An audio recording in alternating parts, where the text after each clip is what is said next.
Sir क्योंकि आप उत्तर प्रदेश का भी अभी जिक्र कर रहे थे सपा का, तो एक सवाल यहाँ ये है कि इस पूरे चुनाव में एक और फैक्टर की चर्चा हो रही है, वो है बसपा फैक्टर।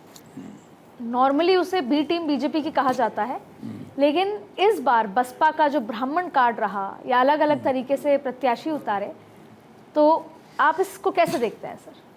बसपा का देखो वैसा है कि बाजी मायावती के हाथ से निकल चुकी है।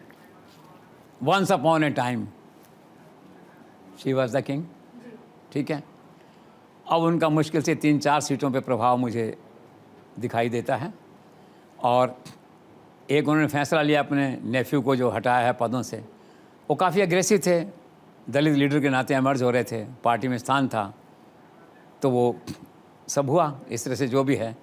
तो फिर कुछ लोगों ने कहा भी ये ब्राह्मण कैंडिडेट खड़े कर रही हैं, जैसे 2007 में किए थे, 86 ब्राह्मण कैंडिडेट खड़े किए थे, तो उसी अंदाज में खड़े कर रही हैं।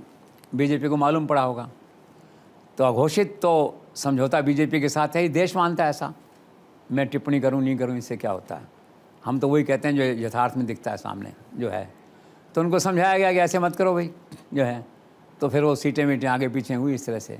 तो मायावती का भी कोई ज़्यादा रोल नहीं है, एक सिंबॉलिक रोल है कि उन्होंने अपने कैंडिडेट खड़े कर दिए हैं और कुछ एक सीटों में उनका प्रभाव है, 3-4 सीटें मैंने जो बताई आपसे, और कोई वो बीजेपी को डैमेज करने की स्थिति में नहीं है, बल्कि बीजेपी के एक सहयोगी के रूप में वो काम कर रही हैं। जैसे एलाइज काम करते हैं, तो एलाइज आज निकल हो जाएंगी, उससे क्या इशू है।